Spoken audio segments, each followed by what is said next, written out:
اب اکا دکا گاڑیاں اس طرف آنا شروع ہو گئی تھیں۔ عام گاڑیوں کے تو رکنے کا سوال ہی پیدا نہیں ہوتا تھا، اور منی بسیں چرنگی پر سٹاپ ہونے کے باوجود رکے بغیر آگے جا رہی تھیں۔ دونوں لاشوں کو سرخ شیراٹ سے نکال کر اسپتال روانہ کر دیا گیا۔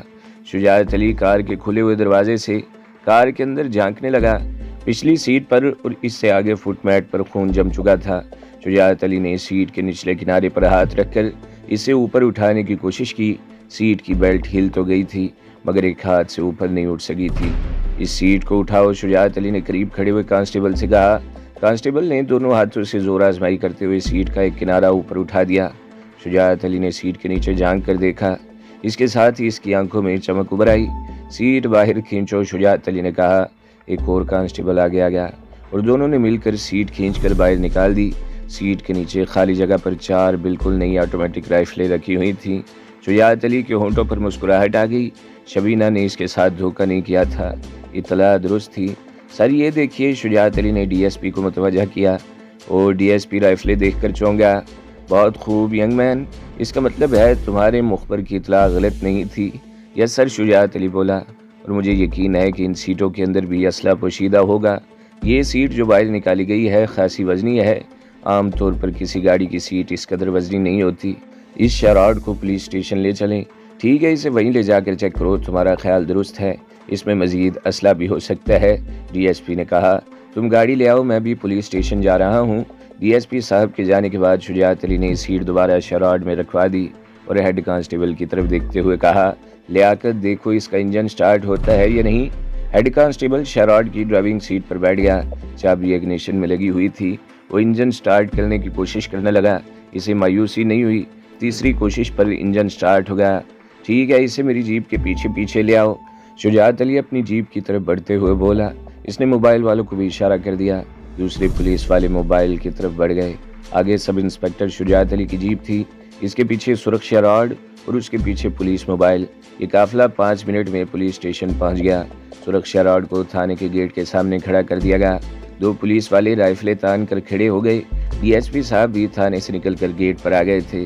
ان کی موجودگی میں شیراٹ کی سیٹیں نکال کر ادھیڑ ڈالی گئیں۔ پچھلی سیٹ کے کشن کے اندر سے بھی 2 رائفلیں برآمد ہوئی تھیں۔ 3 رائفلیں سیٹ کی پشت کے کشن کے اندر سے نکلیں۔ اگلی سیٹوں کے کشن اور پشت والے کشن کے اندر سے رائفلوں کے میگزین اور 6 پستول برآمد ہوئے تھے۔ اس شیراٹ سے مجموعی طور پر 9 آٹومیٹک رائفلیں، 6 پستول اور رائفلوں کے 18 میگزین برآمد ہوئے تھے۔ افسران بالا اور پولیس کو اس واقعے کی اطلاع دے دی گئی۔ 1 گھنٹے میں بعض پولیس افسران اور اخباروں کے رپورٹرز اور فوٹوگرافرز بھی تھانے پہنچ گئے۔ یہ شجاعت علی کی بڑی کامیابی تھی۔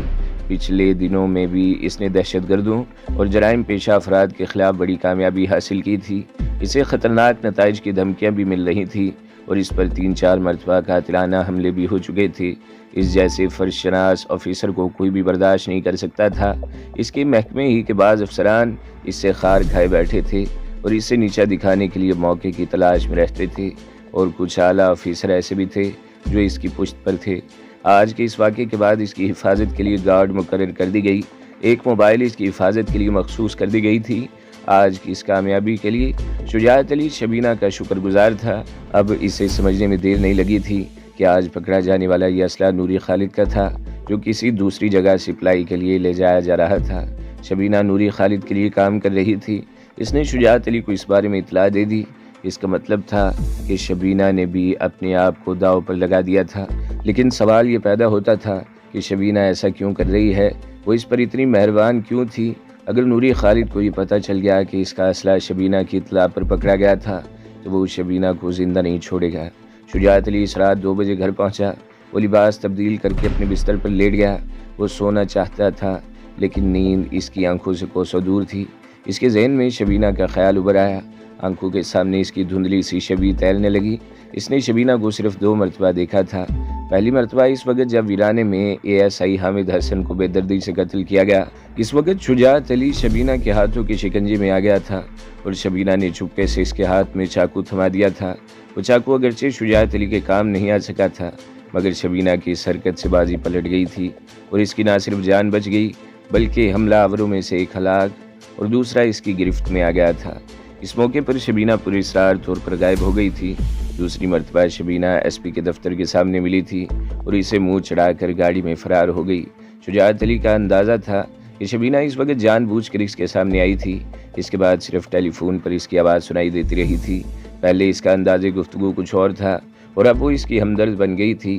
اس نے 2 اطلاعات دی تھی اور دونوں درست ثابت ہوئی تھی، لیکن سوال یہ پیدا ہوتا تھا کہ خطرناک جرائم پیشہ گروہ سے وابستہ ہونے کے باوجود وہ اس کی ہمدرد کیوں بن گئی تھی؟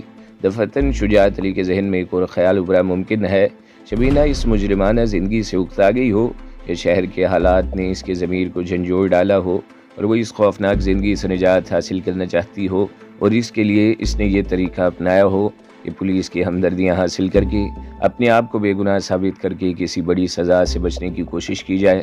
اصل بات جو کچھ بھی تھی، لیکن موجودہ صورتحال نے شجاعت علی کو شبینہ کے بارے میں بہت کچھ سوچنے پر مجبور کر دیا تھا اور اس کے سوچنے کا انداز بھی بہت مختلف تھا۔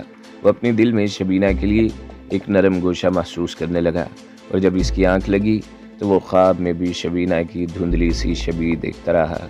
عزم و حوصلے کی علامت کراچی، جس کا ساحل سمندر صدیوں سے بحیرہ عرب کی شوریدہ لہروں کا مقابلہ کر رہا تھا، آج ان لہروں سے خوفزدہ عروس البلاد کراچی کی جگمگاتی ہوئی روشنی کو بھیانک اندھیرے نگل رہے تھے۔ اس کے باسی سہمے ہوئے تھے، اس کی سڑکوں کا سہاگ اجڑ رہا تھا، آگ اور خون کا کھیل اس کی گودے ویران کر رہا تھا۔ منی پاکستان کراچی، جسے ہمیشہ بھائی چارے، محبت اور اتحاد کی علامت سمجھا جاتا تھا، آج نفرت و تعصب کی آگ میں جل رہا تھا۔ بارود کے دھوئیں نے اس کی فضا کو زہر آلود کر دیا تھا، لوگوں کے دم گھٹنے لگے تھے۔ یہی وہ شہر تھا جس نے پاکستان کے کونے کونے سے آنے والے محنت کشوں کے لیے اپنی محبت بھری آغوش ہمیشہ آباد رکھی تھی۔ یعنی یہاں سڑکوں پر پتھر کوٹنے والا مزدور بھی رات کو پیٹ بھر کر روٹی کھا کر سوتا تھا۔ اس کے نواح میں پھیلے ہوئے کارخانوں، فیکٹریوں اور ملوں کا پہیہ کبھی جام نہیں ہوا تھا۔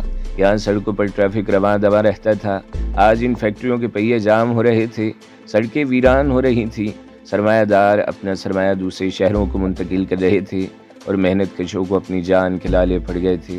وہ مزدوری کی تلاش کرنے کی بجائے فرار کے راستے تلاش کر رہے تھے۔ آج اس شہر کی گود اجڑ رہی تھی۔ کوئی دن ایسا نہیں گزرتا تھا جب 10-15 معصوم اور بے گناہ شہری دہشت گردوں کی گولیوں کا نشانہ نہ بنتے ہوں۔ تاریخ کے صفحات گواہی دیتے ہیں کہ جب روم جل رہا تھا تو شہنشاہ نیرو چین کی بانسری بجا رہا تھا۔ اسے آگ کے وہ شعلے دکھائی نہیں دے رہے تھے جو آسمان کی بلندیوں کو چھونے کی کوشش کر رہے تھے۔ اسے ان لوگوں کی چیخیں سنائی نہیں دی تھی جو چاروں طرف سے آگ میں گھرے ہوئے تھے، شاید اس لیے کہ اس کا ضمیر عمیق ترین گہرائیوں میں دفن ہو چکا تھا اور وہ اطمینان و سکون سے بیٹھا بانسری کی تانے اڑا رہا تھا۔ کچھ ایسی صورتحال یہاں بھی دیکھنے میں آ رہی تھی۔ ریڈیو پر تربیہ نغمے نشر ہوتے رہتے اور ٹیلی ویژن کے تمام چینل سے موسیقی کے پروگرام ٹیلی کاسٹ ہو رہے تھے اور ارباب اقتدار سب ٹھیک ہے کہ بیانات جاری کر کے قوم کو تسلی دینے کی کوشش کر رہے تھے۔ شجاعت علی صبح جب بیدار ہوا تو سب سے پہلے اس کی نظر اخبار کی ہیڈ لائن پر پڑی۔ گزشتہ رات شہر کے مختلف علاقوں میں 11 بے گناہ افراد دہشت گردوں کی گولیوں کا نشانہ بن گئے تھے۔ 2 پولیس اہلکار جاں بحق ہوئے تھے اور کوئی دہشت گرد گرفتار نہیں ہو سکا تھا۔ اس ہیڈ لائن کے نیچے سرخشہ راڈ سے بھاری تعداد میں اسلحہ پکڑے جانے اور 2 آدمیوں کی ہلاکت کی خبر بھی تھی۔ اسی دوران ملازم چائے لے آیا۔ سلطانہ یونیورسٹی جا چکی تھی۔ شجاعت علی چائے کی چسکیاں لیتے ہوئے اخبار کی سرخیاں دیکھنے لگا۔ اخباروں کے پاس چھاپنے کو رہ بھی کیا گیا تھا؟ سیاستدانوں کے دھواں دار بیانات، ڈکیتیوں اور اسلحے کے زور پر ٹیکسیاں اور گاڑیاں چھینے جانے کی خبریں، دہشت گردوں کی فائرنگ، بے گناہ اور معصوم لوگوں کے زخمی اور ہلاک ہونے کی خبریں اور دانشوروں اور سیاستدانوں کے تبصرے جن میں پولیس ہی کو اس ساری قتل و غارت گری کا مجرم قرار دیا جا رہا تھا۔ شجاعت علی کے خیال میں حالات کے بگاڑ میں سیاستدانوں کا بھی بڑا ہاتھ تھا۔ سیاست میں تشدد کا رجحان آ گیا تھا۔ سب انسپکٹر شجاعت علی کا دل خون کے آنسور ہوتا تھا جب کوئی دہشت گرد اس کے ہاتھوں گولی کا نشانہ بنتا یا کسی کو سنگین جرم میں رنگے ہاتھوں پکڑ کر سلاخوں کے پیچھے بند کرتا تو اسے دکھ بھی ہوتا۔ یہی نوجوان قوم کا سرمایہ تھے۔ آگے جا کر انہیں کو ملک کی باغ دوڑ سنبھالنا تھی، لیکن انہیں راستے سے بھٹکا دیا گیا تھا۔ ان سے کتابیں چھین کر ان کے ہاتھوں میں خطرناک اسلحہ تھما دیا گیا تھا۔ انہیں ہیروئن کا عادی بنا کر ذہنی اور جسمانی طور پر مفلوج کیا جا رہا تھا، اور یہ سب کچھ وہ لوگ کر رہے تھے جنہیں اپنے ملک کی سلامتی اور اپنی قوم کے مستقبل سے زیادہ اپنا ذاتی مفاد عزیز تھا۔ چند ٹکوں کی خاطر وہ ملک و قوم کی سلامتی کو داؤ پر لگائے ہوئے تھے آپ کا فون ہے صاحب۔ شجاعت علی ملازم کی آواز سن کر چونک گیا۔ اس نے چائے کا آخری گھونٹ بھر کر کپ ملازم کے حوالے کیا اور اٹھ کر ڈرائنگ روم میں آ گیا۔ اس نے آگے بڑھ کر ریسیور اٹھا لیا اور ماؤتھ پیس میں بولا، ہیلو، شجاعت علی اسپیکنگ۔ مبارک ہو، ایک کھنکتی ہوئی نسوانی آواز اس کی سماعت سے ٹکرائی۔ وہ شبینہ تھی۔ میں نے رات کی کامیابی پر تمہیں مبارکباد دینے کے لیے فون کیا ہے۔ تمہاری کارکردگی بہت شاندار رہی، لیکن تمہاری یہ کامیابیاں تمہارے لیے خطرات پیدا کر رہی ہیں۔ مبارکباد کا شکریہ، لیکن گزشتہ رات تم نے مجھے اور میرے ساتھیوں کو مروانے میں کوئی کسر نہیں چھوڑی تھی، شجاعت علی نے کہا اور چند لمحوں کی خاموشی کے بعد بولا، چند رائفلیں چارے کے طور پر ہمارے سامنے ڈال کر ہمیں مروانے کا پورا بندوبست کیا گیا تھا۔ مجھے افسوس ہے، شبینہ نے کہا، باخدا مجھے اس دوسری گاڑی کے بارے میں قطعی علم نہیں تھا۔ مجھے صرف یہ معلوم تھا کہ سرخشہ راڈ میں اسلحہ لے جایا جا رہا ہے۔ میں یہ نہیں جانتی تھی کہ اس کی حفاظت کے لیے اس کے پیچھے بھی کوئی گاڑی موجود ہے۔ میں تمہاری موت نہیں، زندگی چاہتی ہوں۔ میں تمہیں دھوکہ دینے کا سوچ بھی نہیں سکتی۔ کیا تمہاری سوچ میں اس تبدیلی کی وجہ جان سکتا ہوں؟ شجاعت علی نے پوچھا۔ وجہ؟ شبینہ کی گہرا سانس لینے کی آواز سنائی دی۔ وجہ تم خود بھی سمجھ سکتے ہو، تم سے ملاقات ہو سکتی ہے، شجاعت علی نے کہا۔ میں وعدہ کرتا ہوں کہ اس ایک ملاقات میں تمہارے خلاف کوئی قدم نہیں اٹھاؤں گا۔ یہ ملاقات ہماری ذاتی حیثیت میں ہوگی، نہ میں پولیس آفیسر اور نہ تم قانون کو مطلوب۔ جواب میں شبینہ کا ہلکا سا کہکا سنائی دیا۔ اس کا مطلب ہے کہ تم بھی میرے بارے میں مثبت انداز میں سوچ سکتے ہو۔ کوئی بھی شخص ماں کے پیٹ سے مجرم بن کر پیدا نہیں ہوتا۔ وہ جو کچھ بھی بنتا ہے اس میں حالات کا بڑا دخل ہوتا ہے۔ اگر تم راستے سے بھٹک گئی ہو تو اس کی بھی کوئی وجہ ہوگی۔ ہو سکتا ہے کوئی ایسا حل نکل آئے جو تمہیں راہ راست پر لے آئے۔ کیا تمہارا قانون ایک ایسے شخص کو معاف کر سکتا ہے جس کے ہاتھ خون میں رنگے ہوئے ہوں؟ قانون اندھا بہرا نہیں ہے، شجاعت علی نے کہا۔ بعض اوقات نہ چاہتے ہوئے بھی کوئی شخص گناہ کی دلدل میں دھنستا چلا جاتا ہے۔ ہو سکتا ہے تمہاری اس پس منظر میں بھی کچھ ایسی وجوہات ہوں کہ قانون۔ یہ لمبی بحث ہے سب انسپکٹر شجاعت علی، شبینہ نے اس کی بات کاٹ دی۔ اس وقت تمہیں ایک اور بات بتانا چاہتی ہوں۔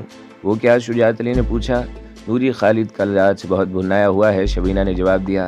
تمہاری وجہ سے اسے پہلے بھی بہت نقصان اٹھانا پڑا ہے، اور کل رات بھی نہ صرف اس کا اسلحہ پکڑا گیا بلکہ 2 آدمی بھی مارے گئے۔ وہ تمہیں راستے سے ہٹانے کا منصوبہ بنا رہا ہے، ذرا محتاط رہنا۔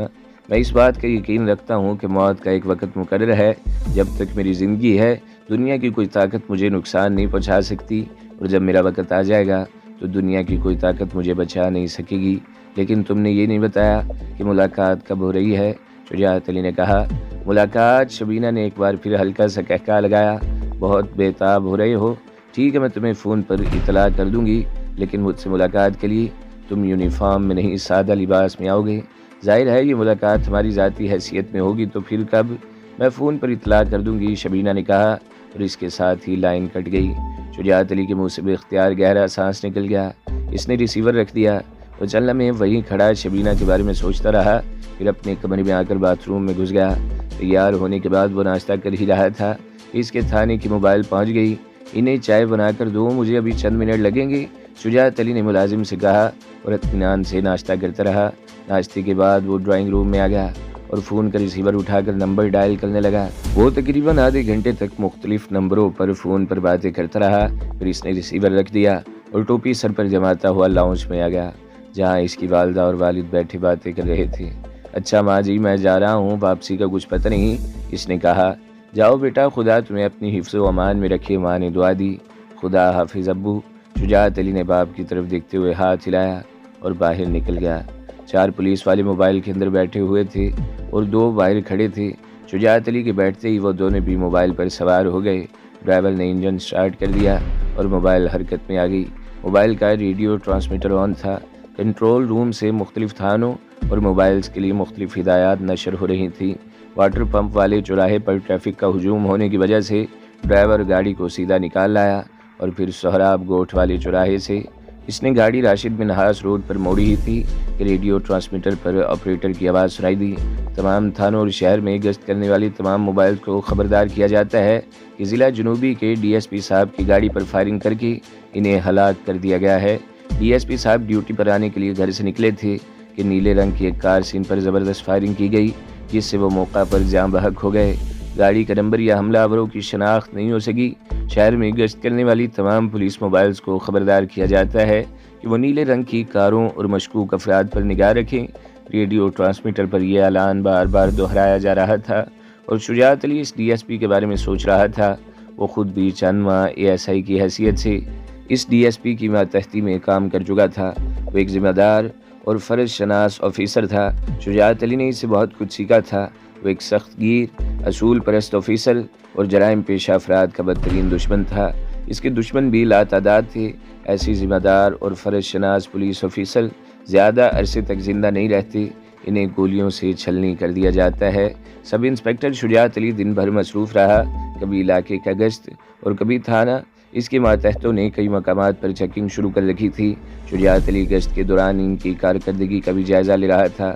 بعض جگہوں پر مشتبہ لوگوں کو روک کر پوچھ گچھ کی جا رہی تھی، لیکن لوگوں کی کڑوی کسیلی باتیں سننے کے سوا کوئی نتیجہ نہیں نکلا تھا۔ پورے شہر کی پولیس ٹاپتی رہ گئی۔ ڈی ایس پی پر حملے میں ملوث نیلی کار اور حملہ آوروں کا سراغ نہیں ملا۔ البتہ شہر کے مختلف علاقوں میں 20 لوگوں کو شبے میں پکڑ کر سلاخوں کے پیچھے بند کر دیا گیا۔ دوسرے دن شجاعت علی نے سراج نامی زخمی ملزم کو عدالت میں پیش کر دیا۔ ملزم کا تحریری بیان بھی پیش کیا گیا، جس میں اس نے نہ صرف اپنے ساتھیوں کے ساتھ سب انسپکٹر شجاعت علی کے موبائل پر فائرنگ کرنے کا اعتراف کیا، بلکہ انسپکٹر رفت کی جیپ پر بھی حملے کا اعتراف کیا۔ اس حملے میں انسپکٹر رفت اور ایک کانسٹیبل جاں بحق ہو گئے تھے۔ شجاعت علی نے چالان رپورٹ میں عجب خان کے گھر سے ملنے والی موبائل ٹیلی فون کے اصل مالک رائے دل نواز کے ملوث ہونے کا حوالہ دیتے ہوئے پوچھ گچھ کے لیے اسے حراست میں لینے کی استدعا بھی کی تھی۔ عدالت میں رائے دل نواز کے قابل ضمانت وارنٹ گرفتاری جاری ہو چکے تھے، لیکن اس کے صرف 2 گھنٹے بعد رائے دل نواز نے اپنی ضمانت کروا لی۔ لیکن شجاعت علی سے آسانی سے چھوڑنے والا نہیں تھا۔ اس کے خیال میں اب موقع آ گیا تھا کہ دہشت گردوں کی سرپرستی کرنے والے اس جیسے لوگوں کا حساب کتاب برابر کر دیا جائے۔ شجاعت علی نے دوسرے دن ٹھوس دلائل دیتے ہوئے رائے دل نواز کی ضمانت منسوخ کروا دی، اور جب شجاعت علی پولیس کی نفری لے کر رائے دل نواز کی گرفتاری کے لیے اس کی عالی شان کوٹھی پر پہنچا تو وہاں کی صورتحال مختلف تھی۔ رائے دل نواز کو بھی اپنی ضمانت کی منسوخی کی اطلاع مل چکی تھی۔ وہ پہلے تو ٹیلی فون پر پولیس کے اعلیٰ افسران پر دباؤ ڈالنے کی کوشش کرتا رہا، مگر جب بات نہیں بنی تو فرار کی تیاری کرنے لگا۔ سب انسپکٹر شجاعت علی نے اس کے گرد مضبوط جال پھیلایا تھا۔ اس نے اپنے بعض افسران کو قائل کر لیا تھا کہ رائے دل نواز ہی دہشت گردوں کے گروہ کا سرپرست تھا۔ اس نے کالج کے معصوم نوجوانوں کو دولت کا لالچ دے کر ورگلایا تھا، ان کے ہاتھوں سے کتابیں چھین کر انہیں اسلحہ تھما دیا تھا۔ وہ دہشت گردی کے ذریعے اپنے مذموم مقاصد حاصل کرنا چاہتا تھا۔ دہشت گردی کی ہر واردات کے بعد دوسرے سیاسی لیڈروں کی طرح رائے دل نواز کا بیان بھی اخبارات کی زینت ضرور بنتا۔ سیاسی لیڈر تو حکومت، پولیس یا دیگر ایجنسیوں کو ان وارداتوں کا ذمہ دار ٹھہراتے، لیکن رائے دل نواز صرف ایک پارٹی کو اس دہشت گردی کا ذمہ دار ٹھہراتے ہوئے اس کے لیڈروں اور کارکنوں کو دہشت گرد ثابت کرنے کی کوشش کرتا۔ اس کا مقصد اس سیاسی پارٹی کے لیڈروں کے خلاف عوام میں نفرت پیدا کرنا تھا۔ وہ بھائی کو بھائی سے لڑانا چاہتا تھا، اور سب انسپکٹر شجاعت علی اس سے اچھی طرح واقف ہو چکا تھا۔ رائے صاحب، کوٹھی کا ایک گن مین چیختا ہوا اندر داخل ہوا۔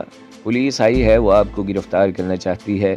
اس معمولی سب انسپکٹر کی یہ ہمت! رائے دل نواز چیخا، کھول دو فائر، اڑا دو ان سب کو، کوئی بھی بچ کر نہ جانے پائے۔ کوٹھی میں رائے دل نواز کے ساتھ 4 آدمی اور تھے۔ ان سب کے پاس سب مشین گنیں تھیں۔ وہ پوزیشن سنبھال کر پولیس پر فائرنگ کرنے لگے۔ شجاعت علی نے بھی جوابی کارروائی کا حکم دیا، اور اس کے ساتھ اے ایس آئی شاہد کے علاوہ ایک ہیڈ کانسٹیبل اور 10 کانسٹیبل تھے۔ کوٹھی سے فائرنگ میں پہل کی گئی تھی۔ 2 کانسٹیبل پہلے ہی واڑ میں زخمی ہو گئے۔ شاہد، شجاعت علی چیخا، 2-3 آدمیوں کو لے کر دائیں طرف والی کوٹھی کی چھت پر پہنچ جاؤ، اور رحمت خان تم بائیں طرف سے اٹیک کرو، گھیر لو کوٹھی کو۔ فائرنگ میں شدت آ گئی۔ ایک کانسٹیبل جاں بحق ہو گیا۔ شجاعت علی نے اپنے ماتحتوں کو نئے احکامات جاری کیے۔ کچھ ہی دیر بعد اندر سے 2 آدمیوں کے چیخنے کی آوازیں سنائی دی۔ سر وہ فرار ہو رہا ہے، ایس آئی شاہد کی آواز سن کر شجاعت علی چونک گیا۔ وہ پچھلے گیٹ سے پجاروں میں نکل گیا ہے، شاہد نے چیخ کر کہا۔ میرے ساتھ آؤ، شجاعت علی چیختا ہوا جیپ کی طرف دوڑا۔ 2 کانسٹیبل بھی اس کے ساتھ تھے۔ شاہد، اسٹیئرنگ سنبھالو، شجاعت علی نے جیپ پر سوار ہوتے ہوئے کہا، اور پھر اپنے ماتحتوں کو چیخ کر حکم دیا کہ وہ کوٹھی پر فائرنگ جاری رکھیں۔ تو دوستو، اگلی قسط سننے کے لیے ہمارے چینل کو ضرور سبسکرائب کریں، ویڈیو کو لائک کریں اور بیل کے آئیکن پر بھی کلک کر دیں تاکہ ہر جو آنے والی ویڈیوز ہیں وہ آپ کو سب سے پہلے ملتی رہیں۔